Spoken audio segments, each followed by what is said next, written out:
நம்மளை வந்து free business சொன்னபோது நான் சொன்ன பதில் இருக்குல்ல, அதை வந்து அவர் என்ன ரோட் மேப் போட்டதோ அதை அப்படியே ரோல் அவுட் பண்ணுறாங்க. ரோல் அவுட் பண்ணதுனுடைய எஃபெக்ட் நம்மளாம் என்ன நினச்சிட்டு இருக்கோம் அப்படின்னா, ரேஷன் கடைக்கு போனால் எல்லாருக்கும் சாப்பாடு கிடைக்குது.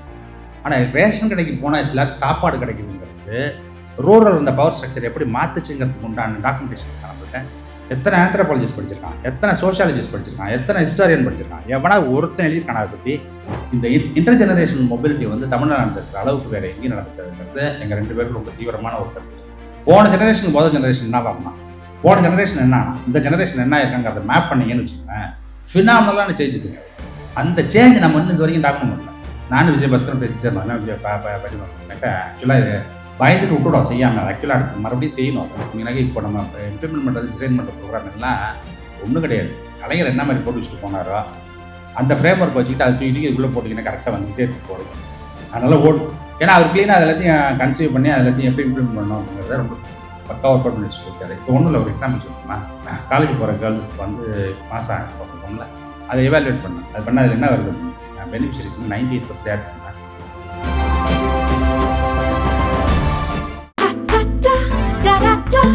Taste the Milky Mist ice cream.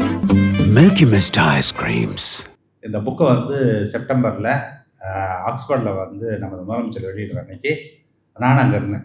அந்த நிகழ்ச்சியில் பங்கு பெற வாய்ப்பு, அது எவ்வளோ மகிழ்ச்சியாக இருக்குன்னு யோசிச்சு பாருங்கள். ஆக்ஸ்போர்டில் போய் வந்து ஒரு புக்கை வெளியிடுறது அப்படிங்கிறது. நான் என் புக்கை வந்து தலைவர் வந்து டெல்லியில் நான் அறிவாலயம் திறக்கிற அன்றைக்கி வெளியிட்ட போது என் புக்கையும் பன்னீர் புக்கையும் எங்களுக்கு அவ்வளோ மகிழ்ச்சியாக இருந்தது. அடுத்த நாள் காலையில் எங்களுக்கு நம்பி ஃபோன் பண்ணி வர கேட்டார். அது வந்து அவ்வளோ ஒரு சிறப்பான ஒரு நிகழ்ச்சி. எப்படின்னு கேட்டிங்கன்னா, நான் ஒரு காலத்துலலாம் வந்து ஆக்ஸ்போர்டில் வந்து நம்மளை பற்றி பேசுவாங்களா, நம்ம இயக்கத்தை பற்றி பேசுவாங்களா அப்படிங்கிற நினச்சதெல்லாம் உண்டு. அதே ரோடில் நடந்துட்டு இருக்கும்போதெல்லாம் நினச்சிருக்கேன். நான் பக்கத்தில் குயின் எலிசபெத் ஹவுஸ் போவோம், நான் நூக்கில் தான் தங்கியிருப்போம். அப்படிலாம் நினைக்கும்போது இதெல்லாம் பேசுறதுக்கு ஆள் இல்லாமல் இருந்தது, ஒரு பிளாட்ஃபார்ம் இல்லாமல் இருந்தது. அந்த மாதிரி இடத்துலேருந்து இப்போ இங்கே வந்திருக்கிறோம் அப்படிங்கிறது வந்து ரொம்ப ஆச்சரியமான ஒரு விஷயம். அப்போ அந்த மீட்டிங்கில் வந்து அர்ஜுனா பாத்திரன் என்கிட்ட கேட்டாங்க, தமிழ்நாட்டில் வந்து நீங்கள் இப்போ சொல்லணும் 10 நிமிஷத்தில் எனக்கு வந்து நீ சொல்லணும் அப்படின்னு சொன்னோம்னா இந்த 50 வருஷத்தில் என்ன நடந்திருக்குன்னு சொல்லுவேன். இப்போ அர்ஜுனா பாத்திரன் நான் சொன்னேன், தமிழ்நாட்டில் என்ன நடந்திருக்கு மிக முக்கியமான விஷயம் அந்த 50-100 வருஷத்தில் அப்படின்னு பார்த்தீங்கன்னாக்கா, ஏற்கனவே என்ன பவர் இருந்ததோ ஸ்ட்ரக்சர், ஆளுங்கட்சி எதிர்கட்சி இல்லை, அவங்க கட்சியில் ஆட்சியில் இருந்தாலும் பவர்னு ஒன்று இருக்குல்ல, அந்த பவரை யார் எக்ஸசைஸ் பண்ணுறாங்கிறத கம்ப்ளீட்டாக மாற்றிருக்கோம் அப்படின்னு சொன்னல. அது சொல்ல ரொம்ப ஸ்ட்ரைக்கிங்காக இருக்குது. யாருமே அதை பற்றி எழுதவே இல்லை, யாருமே அதை பற்றி பேசவே இல்லை. இப்போ விஎம்எஸ் சொல்கிறாரு நீ வந்து எப்லாக் வந்து எக்ஸ்பேண்ட் பண்ணணும்ட்டு. என்னை பொறுத்த வரைக்கும் என்ன அப்படின்னு கேட்டிங்கனாக்கா, விட்டு நம்ம ஒர்க் பண்ணியிருப்போம். அப்படி விட்டு ஒர்க் பண்ணியிருப்போம்னாக்கா, ஃபஸ்ட்டு வந்து மாடல்ஸ் பற்றி பேச்சு வரும்போது நம்ம பாபுவும் கலையரசனும் பண்ணியிருக்க அந்த புக்கு ட்ரிவிடன் மாடல் வந்து எம்ஃபேட்டிக்காக பதில் சொல்லுது. என்ன பதில் சொல்லுது அப்படின்னாக்கா, டேட்டாவை வச்சுக்கிட்டு பாருங்கடா வெண்ணைகளாக எங்கே இருக்க நாங்கள், நீங்களாம் எங்கே இருக்கீங்க அப்படிங்கிறது சொல்லுது. அது இன்ன வரைக்கும் நிற்கிது இல்லையா. அது இன்னும் மேலே நம்ம பில்ட் பண்ணிட்டே போகிறோம், எக்ஸ்பேண்ட் பண்ணுறோம். ஆளாளுக்கு யாருக்கு என்னென்ன தரவுகள் வருதோ அது இருக்குது, பில்ட் பண்ணிட்டே போயிட்டுருக்கோம். ஆனால் அது வந்து ஒரு ரோட் மேப் இருக்குது. அடுத்தது வந்து என்ன அப்படின்னா, அது மேக்ரோ லெவலில் அது பண்ணுது அப்படின்னு சொன்னோம்னா, ப்ராசஸஸ், மைக்ரோ ப்ராசஸஸ் இருக்குல்ல, அது என்ன பண்ணியிருக்கு அப்படிங்கிறது ஏதாவது ஒரு ஸ்டடி இருக்கா நம்மகிட்ட. அதாவது இப்போ முன்னாடி பேசின விஎம்எஸ் இருக்கட்டும், விஜய் பாஸ்கர் இருக்கட்டும், அல்லது ஓம் புக்கில் இருக்கக்கூடிய இன்ட்ரொடக்ஷனாக இருக்கட்டும், எல்லாத்துலையும் என்ன சொல்கிறோம் கேட்டிங்கனாக்கா, அந்த ஸ்காலர்ஸ்லாம் நம்மளை எப்படி பார்த்தாங்கிறத நம்ம சொல்கிறோம், அதுக்கு ஒரு ரெஸ்பாண்ட் பண்ணுறோம். ஆனால் இதில் பெரிய ஓட்டம் என்ன அப்படின்னு கேட்டாக்க, நம்ம என்ன செஞ்சுருக்கோங்கிறது இருக்குல்ல. இந்த 75 வருஷத்தில் 100 வருஷத்தில் இந்த மூமெண்ட் வந்து என்ன பண்ணியிருக்கு அப்படிங்கிறதுக்கு இருக்குல்ல, அது வந்து எதுவுமே நம்ம வந்து டாக்குமெண்ட்டும் பண்ணல, புக்கு எழுதலை, அனலைஸ் பண்ணல, எதுவுமே பண்ணல. இப்போ ஒரு எக்ஸாம்பிள் சொல்லட்டுமா. இப்போ வந்து நம்மளை வந்து ஃப்ரீ பிஸ்னஸ் சொன்னபோது நான் சொன்ன பதில் இருக்குல்ல, பிடிஎஸ் வச்சுக்கிட்டேன். பிடிஎஸ் நம்மள்கிட்ட சீரியஸான ஸ்டடி இருக்கா நம்மள்கிட்ட. பிடிஎஸ் வந்து கலைஞர் வந்து 74 அதை கன்சீவ் பண்ணுறாரு. கன்சீவ் பண்ணி இந்த பிடிஎஸ்ங்கிறது வந்து என்ன மாதிரி இருக்கணும் அப்படிங்கிறதுக்கு உண்டான ஓவரால் ஆர்கிடெக்சர் அவர் போட்டு வச்சுட்டு போகிறார். அதுக்கு பிறகு ஏடிஎம்கே வருது. அடுத்தது வந்து இப்போ அதை வந்து அவர் என்ன ரோட் மேப் போட்டதோ அதை அப்படியே ரோல் அவுட் பண்ணுறாங்க. அந்த ரோல் அவுட் பண்ணதுனுடைய எஃபெக்ட் நம்மளாம் என்ன நினச்சிக்கிட்டு இருக்கோம்னு கேட்டிங்கன்னா, ரேஷன் கடைக்கு போனால் எல்லாருக்கும் சாப்பாடு கிடைக்குது. ஆனால் ரேஷன் கடைக்கு போனால் எல்லாருக்கும் சாப்பாடு கிடைக்குதுங்கிறது ரூரல் இந்த பவர் ஸ்ட்ரக்சர் எப்படி மாற்றுச்சுங்கிறதுக்கு உண்டான டாக்குமெண்டேஷன் இருக்கா நம்மள்கிட்ட எத்தனை வில்லேஜ் ஸ்டடிஸ் இருக்குது, எத்தனை ஆந்த்ரோபாலஜிஸ்ட் படிச்சிருக்கான், எத்தனை சோஷியாலஜிஸ்ட் படிச்சிருக்கான், எத்தனை ஹிஸ்டாரியன் படிச்சிருக்கான், எவனா ஒருத்தன் எழுதியிருக்கான் அதை பற்றி. இல்லையா? நம்ம வந்து இது வரைக்கும் என்ன சொல்கிறோம், ஆக்ஸ்போர்ட்லேருந்து வரவன் படிக்கல, இதுலேருந்து வரவன் படிக்கல, அதுலேருந்து வரவன் படிக்கல. நம்ம வச்சுருக்கோம் 100 யூனிவர்சிட்டி, 100 டிபார்ட்மெண்ட் இருக்குது, லட்ச தீசிஸ் இருக்கும் அநேகமாக. ஏதாவது ஒன்று இருக்கா? இது எவ்வளோ பெரிய சேஞ்ச் இது இல்லையா? அதாவது ஒரு அதிகார கட்டமைப்பு வந்து குவாய்ட்டாக, துப்பாக்கி கிடையாது, ரத்தம் கிடையாது, எதுவுமே கிடையாது. சாப்பாடு தானடா உனக்கு பிரச்சனை, சாப்பாடு தான் நீங்கள் கண்ட்ரோல் பண்ணிட்டு இருக்கீங்க, சாப்பாடை நாங்கள் கொடுத்துறோம் அப்படின்னு சொல்லி அதை கொடுக்கும்பொழுது அது எப்படி புரிஞ்சுக்கலாம்? அது வந்து யூனிவர்சல் பிடிஎஸாக புரிஞ்சுக்கலாம். அது எந்த இடத்துலேருந்து? ஒரு அட்மினிஸ்ட்ரேட்டிவ் எண்ட்லேருந்து. அல்லது ஒரு ட்ரெயின்ட் எக்கானமிஸ்டாக இருந்தால் எப்படி புரிஞ்சுவான் அப்படின்னு கேட்டிங்கன்னாக்கா, அமர்த்திய சென் ரொம்ப ஜெனரஸாக சொல்லுவார். என்னன்னு கேட்டிங்கன்னா, டார்கெட் பண்ணாமல் கொடுக்கறதுனால எல்லோரும் பசி இல்லாமல் இருப்பான் அப்படின்னு. ஆனால் ரியலான விஷயம் அது என்ன பண்ணுது அப்படின்னு கேட்டிங்கன்னா, இதெல்லாம் அப்பேரண்ட் தான். ரியல் என்ன அப்படின்னு கேட்டிங்கன்னா, ரூரல் பவருங்கிறத குவாய்ட்டாக கம்ப்ளீட்டாக ரீஸ்ட்ரக்சர் பண்ணிட்டுருச்சு. பேசிக்கான ஒரே லைன் தான், யாரும் யாருக்காகவும் போய் சாப்பாட்டுக்கு நிற்க வேண்டியதில்லை யார் வீட்லையும் அப்படிங்கிற மாற்றினது இருக்குல்ல, அதுதான் வந்து ரொம்ப பெரிய ட்ரமேட்டிக் சேஞ்ச். இன்றைக்கி தமிழ்நாடு வந்து இந்தியாவில் ஒரு முன்னணி மாநிலமாக, முதல் மாநிலமாக இருக்குது அப்படின்னு சொன்னோம்னாக்கா, நம்ம ஆரம்பித்த தொழிற்சாலைகள் கிடையாது, நம்ம ஆரம்பித்த பள்ளிக்கூடங்கள் கிடையாது. ஆக்சுவலாக எப்படி வந்து இண்டஸ்ட்ரியல் ரெவல்யூஷன் வந்து யூகேல வரும்பொழுது ஃபியூடல் ஸ்ட்ரக்சரை எப்படி அதில் பிரேக் பண்ணிச்சோ அந்த வேலையை இங்கே பிடிஎஸ் பண்ணிச்சு. அது பண்ணதனுடைய எஃபெக்ட் தான் நீங்கள் எல்லா ப்ரோக்ராம் இம்ப்ளிமெண்ட் பண்ணும்போதும் அதனுடைய சக்ஸஸ் வந்து எனார்மஸாக இருக்கிறதுக்கு காரணம் அதுதான். நீங்கள் பள்ளிக்கூடம் திறப்பீங்க, காலை சாப்பாடு போடுவீங்க, மதியானம் சாப்பாடு போடுவீங்க. ஆனால் அப்பா தான் ஆத்தாலும் போய் அங்கே போய் நின்னா தான் சாப்பாடு கிடைக்குங்கிற ஒரு குடும்பத்தில் இருக்குன்னு வச்சுங்க, இந்த படிப்பு ஃபுல்லாக கன்வெர்ட் ஆகுமா? ஆக. அப்போது அந்த பேசிக் வேலையை, அந்த வேலையை செஞ்சிட்டோம்னா அதுக்கப்புறம் நீங்கள் அடிஷ்னலாக பண்ணக்கூடிய ஒவ்வொரு ஒர்க்கினுடைய டிரான்ஸ்லேஷன் இருக்குல்ல, டிரான்ஸ்ஃபர்மேஷன் இருக்குல்ல, அது வந்து ஃபினாமினலாக இருக்கும். அப்போது நம்ம வந்து எப்படி பார்த்துருக்கோம் கேட்டிங்கன்னா, எல்லாத்தையும் பிட்டு பிட்டாக பார்த்துருக்கோம். ஒன்று இல்லாட்டி பார்க்கவே இல்லை, 2.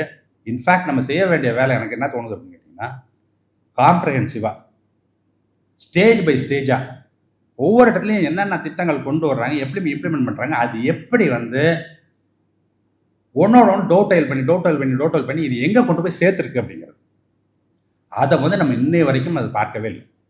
அது வந்து நான் வந்து மற்றவனை குறை சொல்கிறது இல்லை, நம்மளை நாமே குறை சொல்லிக்கணும் நான் நினைக்கிறேன். என்ன அப்படின்னு கேட்டிங்கனாக்கா, ஒரு இவ்வளோ பெரிய ஸ்டேட்டில் இத்தனை கோடி பேர் இருக்கிற இடத்துல இது நமக்கு ரிஃப்ளெக்ட் பண்ணி பார்க்க தெரியலையே.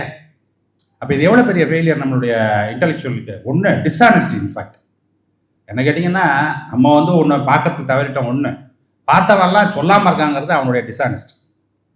இது வந்து இது ரெண்டும் வந்து ரொம்ப ரொம்ப நம்ம அட்ரஸ் பண்ண வேண்டிய ஒரு விஷயமா தான் நான் பார்க்குறேன். அந்த வகையில் வந்து என்ன அப்படின்னு கேட்டிங்கனாக்கா, இப்போ விக்னேஷ் வந்து இந்த புக்கை எழுதியிருக்கிற மாதிரி எவ்வளவோ இருக்குது நம்ம இன்னும் பண்ண வேண்டிய வேலை இந்த விஷயத்தில். இப்போது இந்த ஒரு பக்கம் இந்த பொலிட்டிக்கல் ப்ராசஸ்ஸு, அதுக்கப்புறம் வந்து இந்த ஆர்கனைசேஷனல் ப்ராசஸ்ஸு, அதுக்கப்புறம் பொலிட்டிக்கல் பவர், அதுக்கப்புறம் இதெல்லாம் ஒரு பக்கம். ஆனால் 67 வந்து உங்களுக்கு ஒரு பவர் ஒன்று கிடைக்குது, ஸ்டேட் பவர் அப்படின்னு ஒன்று கிடைக்கும்போது, இவ்வளோ பெரிய ரிசோர்ஸ் உங்கள் கையில் கிடைக்கும்போது அதை நீங்கள் என்ன மாதிரி ரீடிப்ளாய் பண்ணி, என்ன மாதிரி ப்ரியாரிட்டைஸ் பண்ணி, என்ன மாதிரி ஸ்ட்ரக்சரல் சேஞ்சஸ் எஃபெக்ட் பண்ணுறீங்க அப்படிங்கிறது இருக்க, அதுக்கு உண்டான டாக்குமெண்ட்ஸ் என்ன இருக்கும்போது எல்லாம் அனெக்டோட்டலாக பேசிகிட்டு இருக்கோம். என்ன பேசிகிட்டு இருக்கோம் அப்படின்னாக்கா, இப்போ இன்னைக்கு கூட ஒரு பையனை இன்டர்வியூ பண்ணிட்டு வந்தேன். அவன் எங்கேயோ ஆஸ்லோவில் ஒர்க் பண்ணியிருக்கான், ஏசியா பிரவுன் பாவரியில். அவன் சொல்கிறான், தமிழ்நாட்டிலேருந்து வர்றதுல தான் வந்து வர்ற ஆட்கள் தான் எல்லா ஜாதியிலேருந்து இருப்பாங்க. எங்கள் அந்த மாதிரி டெக்னிக்கல் வேலையில் செய்யக்கூடிய, யூரோப்பில் வேலை செய்யக்கூடிய ஆட்கள் அப்படிங்கிறது தமிழ்நாட்டுக்கு வந்து அது ஒரு ஸ்பெஷல் கேரக்டர் அப்படின்ட்டு. இது எதனால் நிகழ்ந்தது? டெமோக்ரட்டைசிங் தான். டெமோக்ரட்டிக் இந்த எஜுகேஷன், இந்த டெமோக்ரட்டிக் எஜுகேஷனை டெமோக்ரட்டைஸ் பண்ணுறதுக்கு துணையாக இதெல்லாம் இருக்கும்போது அவ்வளோ பெரிய சேஞ்ச் வந்து பாசிபிள் ஆயிருக்கு. அப்போது நம்ம என்ன ஒரு ஸ்லைஸ் ரெக்கார்ட் பண்ணியிருக்கோமா? நான் வந்து லேண்டில் வந்து கொண்டு வந்த ரூல்னால என்ன நடந்ததுங்கிறது 2 வில்லேஜை மட்டும் வச்சுட்டு ஒரு டாக்குமெண்ட் பண்ணேன்.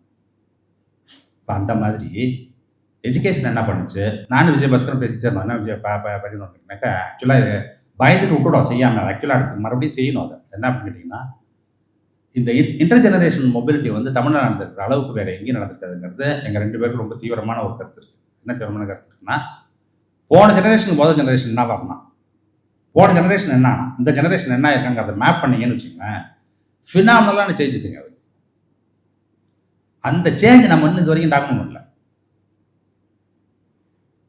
இது என்னன்னா, இப்போ நம்ம பண்ணக்கூடிய எல்லா வேலைகளும் எங்கே வந்து நிற்கணும், அதுதான் வந்து நிற்கும். அப்போது இன்னொன்று வந்து என்ன அப்படின்னு கேட்டிங்கன்னா, இந்த மொபிலிட்டி அடுத்த ஸ்டேஜுக்கு போகிறதுக்கு உண்டான கெப்பாசிட்டி இருக்குல்ல, அந்த கெப்பாசிட்டி இந்த சிஸ்டம் எப்படி நமக்கு பில்ட் பண்ணி கொடுத்துருக்கு. இப்போ விக்னேஷ் வந்து போய் கிங்ஸ் காலேஜில் உட்காந்துட்டு இதை பிஹெச்டியை முடிச்சு தீசிஸ் எழுத முடிகிற அளவுக்கு கொண்டு வரதில்ல இல்லையா? அந்த மாதிரி எவ்வளோ பேருக்கு எவ்வளோ பாசிபிலிட்டிஸ் உருவாக்கி கொடுக்குறது இருக்குல்ல, அந்த ப்ராசஸ், அதுக்கு உண்டான ஐடியாலஜிக்கல் ஃபவுண்டேஷன், அதுக்கு உண்டான அந்த ஐடியாலஜிக்கல் ஃபவுண்டேஷன்ஸ் வந்து டிசைட் பண்ணக்கூடிய பாலிசிஸ், அந்த பாலிசிஸ் அதை எப்படி இம்ப்ளிமெண்ட் பண்ணுறோம் அப்படிங்கிறது, அதெல்லாம் வந்து தான் வந்து என்ன செய்யும் கேட்டிங்கன்னா இந்த மாதிரி சேஞ்சஸில் கொண்டு கொடுக்கும். இப்போ இது வந்து ஒரு இதுக்கு ஏதாவது எண்ட் இருக்கா அப்படின்னு பார்த்தீங்கன்னா இது எண்டே கிடையாது. ஏன்னா கான்ஸ்டாக என்ன சோஷியல் ஜஸ்டிஸ்னால் நம்ம என்ன நினைக்கிறோம் கேட்டிங்கன்னா, சோஷியல் ஜஸ்டிஸ்னால் ஏதோ காலேஜில் சீட்டு கொடுத்துறதும் வேலையில் இட ஒதுக்கீடு கொடுக்குறதும் அப்படிங்கிறது. ஆக்சுவலாக விஎம்எஸ் விஜயபாஸ்கர் அவங்களாம் சேர்ந்து நம்ம அந்த ஒரு social justice, land of social justice, நம்ம யூஸ்வலாக தமிழ்நாடு என்ன சொல்லுவாங்கன்னா லேண்ட் ஆஃப் ஃப்ரீ பிஸ்னஸ் தானே சொல்லுவாங்க. அவங்க 2 பேர் வச்சாங்க எப்படி தெரியுமா, லேண்ட் ஆஃப் சோஷியல் ஜஸ்டிஸ். அந்த புக்கில் என்ன எழுதினாங்கன்னாக்கா பியாண்ட் ரிசர்வேஷன், அதுக்கு மேலே அவ்வளோ வேலை இருக்குது. அது வந்து எவர் எக்ஸ்பேண்டிங், புது சேலஞ்சஸ் வர என்ன செஞ்சுக்கிட்டே போகணும் அப்படின்னு கேட்டிங்கனாக்கா புதுசாக வேலைகளை செஞ்சுக்கிட்டே இருக்கணும் இந்த ஃப்ரேம் ஒர்க் வச்சுக்கிட்டு. அப்படி பண்ணும்போது நம்ம இது வரைக்கும் செஞ்சுருக்கிறது இந்த 70 வருஷத்தில் 50 வருஷத்தில் என்னெல்லாம் செஞ்சுருக்கோங்கிறது திரும்ப டாக்குமெண்ட் பண்ணுறதுல அது வந்து அடுத்து நம்ம வரக்கூடிய எடுத்து வைக்கக்கூடிய ஸ்டெப்புக்கு that will be very very helpful. ஆக்சுவலாக பார்த்தீங்க அப்படின்னு சொன்னீங்கன்னா இப்போ நம்ம இம்ப்ளிமெண்ட் பண்ணுறது டிசைன் பண்ணுற ப்ரோக்ராம் எல்லாம் ஒன்றும் கிடையாது. கலைஞர் என்ன மாதிரி போட்டு வச்சுட்டு போனாரோ அந்த ஃப்ரேம் ஒர்க் வச்சுக்கிட்டு அதை தூக்கி இதுக்குள்ளே போட்டிங்கன்னா கரெக்டாக வந்துக்கிட்டே இருக்கு இப்போ வரைக்கும். அதனால் ஓடுது க்ளீனாக, ஒரு பிரச்சனை இல்லாமல். ஏன்னா அவர் க்ளீனாக அது எல்லாத்தையும் கன்சீவ் பண்ணி அது எல்லாத்தையும் எப்படி இம்ப்ளிமெண்ட் பண்ணணும் அப்படிங்கிறத ரொம்ப பக்காவாக ஒர்க் அவுட் பண்ணி வச்சுருக்காரு. இப்போ ஒன்றும் இல்லை, ஒரு எக்ஸாம்பிள் சொல்லட்டுமா? இப்போது காலேஜ் போகிற கேர்ள்ஸ்க்கு வந்து இப்போ ஒரு இன்சென்டிவ் கொடுக்குறோம் இல்லையா, 3000 மாதம் கொடுக்குறோம்ல, அதை எவாலுவேட் பண்ணேன். விஜயபாஸ்கர் தானே பண்ணேன். அது பண்ணால் என்ன வருது அப்படின்னு பார்த்தீங்கன்னா பெனிஃபிஷரிஸ் வந்து 98% யார் தெரியுமா? SC ST MBC. நாங்கள் வந்து கேட்டகரி என்ன எலிஜிபிலிட்டி க்ரைட்டீரியா அது வைக்கல. எலிஜிபிலிட்டி க்ரைட்டீரியா வைக்காமே அந்த ப்ரோக்ராம் எப்படி டிசைன் பண்ணீங்களோ அது கரெக்டாக அங்கே போய் சேரும். அந்த மாதிரி தான் வந்து என்ன செய்ய வேண்டியது அப்படின்னு கேட்டிங்கனாக்கா நம்ம செய்யக்கூடிய ப்ரோக்ராம் எல்லாத்தையும் அந்த மாதிரி டிசைன் பண்ணுறது தான் கன்சீவ் பண்ணுறோம். அப்போது அகடமிக் வேர்ல்டில் இருக்கக்கூடிய அவர்களுக்கு எவ்வளோ பெரிய ஒரு ரெஸ்பான்சிபிலிட்டி இருக்குது. நம்ம வந்து நம்மளுடைய அறிவுக்கு நேர்மையாகவும் நம்ம படித்த படிப்புக்கு உண்மையாகவும் இருக்க வேண்டும் என்று சொன்னால் சமுதாயத்தில் என்ன நடக்குதுங்கிறத சரியான முறையில் ரெக்கார்ட் பண்ண வேண்டும். இப்போ அவங்களுக்குலாம் வந்து ஏன் பிளைண்ட்னஸ் இருக்குது அப்படிங்கிற கொஸ்டின்குள்ளெலாம் நம்ம போக வேண்டாம். ஒன்று வந்து ஜெயன் சொல்லும்போது சொன்னாப்புல என்ன ஃப்ரேம் ஒர்க் இருக்கோ அதுதான் கைட் பண்ணணுன்ட்டு. உண்மைதான், பிளைண்ட்னஸும் அதே கொடுக்கும் இல்லையா? ரொம்ப கன்வீனியண்ட்டாக இருக்கும், ரொம்ப வசதியாக இருக்கும். என்ன அப்படின்னு கேட்டிங்கன்னா என் ஃப்ரேம் ஒர்க் அதான் சொல்லுது, நான் அதை மட்டும் செஞ்சுட்டு போகிறேன்ட்டு. அதுதான் நம்ம கண்ணால் பார்க்குறோம். இன்னொன்று வந்து என்னென்னு கேட்டிங்கனாக்கா கிளாஸ் இன்ட்ரெஸ்ட், எதை சொல்லணும் எதை சொல்லக்கூடாதுங்கிறத அதை தான் டிசைட் பண்ணணும். அப்போ நம்ம வந்து என்ன செய்ய வேண்டியிருக்கு அப்படின்னு கேட்டிங்கனாக்கா நம்ம மூமெண்ட்டுக்காக மட்டும் பண்ணுறதுங்கிறது இல்லை, அது வரைக்கும் போக வேண்டாம். ஒரு நேர்மையோடையும் ஒரு இன்டெகிரிட்டியோடையும் இருக்கணும் அப்படின்னு சொன்னாலே இதையெல்லாம் படிக்க வேண்டிய அவசியம் இருக்கிறது. அந்த வகையில் வந்து இப்போது நம்ம டிவிடெண்ட் பார்த்து இருக்கிறது வந்து ரொம்ப மிக முக்கியமான ஒரு ஸ்லைஸ், அந்த ஹிஸ்ட்ரியில் ஒரு முக்கியமான ஒரு ஸ்லைஸை வந்து விக்னேஷ் செய்து கொடுத்துருக்கிறார். விக்னேஷ் இருக்கக்கூடிய ஸ்கில்லுக்கு டேலண்ட்டுக்கு I think it's only a beginning. வந்து you can go for higher and wider. அதுக்கு வந்து என்னுடைய வாழ்த்துக்களை தெரிவிக்கிறது மட்டும் இல்லை, அதை வந்து செய்து முடிக்கக்கூடிய திறமையும் வலிவும் விக்னேஷுக்கு உண்டு என்பதை நான் அறிவேன். அதனால் அதை கண்டிப்பாக விக்னேஷ் செய்து விடுவார் என்ற நம்பிக்கையோடு உங்களிடம் விடைபெறுகிறேன். நன்றி.